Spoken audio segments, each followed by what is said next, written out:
তুমি কোথায় যাচ্ছ? ওই তো আমার একটা পরীক্ষা ছিল, তাই দিতে যাচ্ছি। তো কি পরীক্ষা ছিল তোমার? ওই তো আমার একটু মাস্টার্স পরীক্ষা দিতে যাচ্ছিলাম। তো কোন কলেজে যাচ্ছ তুমি পরীক্ষা দিতে? ঢাকা বিশ্ববিদ্যালয়ে। ও, বুঝতে পেরেছি, তুমি পরীক্ষা দিতে যাচ্ছ। তোমার কোনো গার্লফ্রেন্ড আছে? না, আমার কোনো গার্লফ্রেন্ড নেই। আমি এখনো প্রেম ভালোবাসা করিনি। আচ্ছা, তোমার কি কোনো বয়ফ্রেন্ড আছে? না, আমি এখনো প্রেম ভালোবাসা করিনি। আচ্ছা, তোমার বাসা কোথায়? তোমার আর শুনতে হবে না আমার বাসা কোথায়। আচ্ছা, কেন? কারণ আমি ঘরের ভিতর পাদ মারি বলে আমাকে বাড়ি থেকে বের করে দিয়েছে। ওই যে আকাশে দেখো পাখি উড়ছে।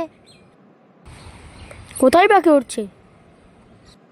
আচ্ছা, সে কথা বাদ দিও, ওই যে বাদ চলে এসেছে। চলো, আমাদের জানা জানা লক্ষ্য সামনে সামনে আমরা চলে যাই।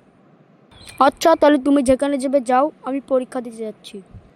ঠিক আছে, তুমি পরীক্ষা দিতে যাও, কিন্তু একটা কাজ ছিল। তোমার মোবাইল নাম্বারটা কি দেওয়া যাবে? নিশ্চয়, কেন না।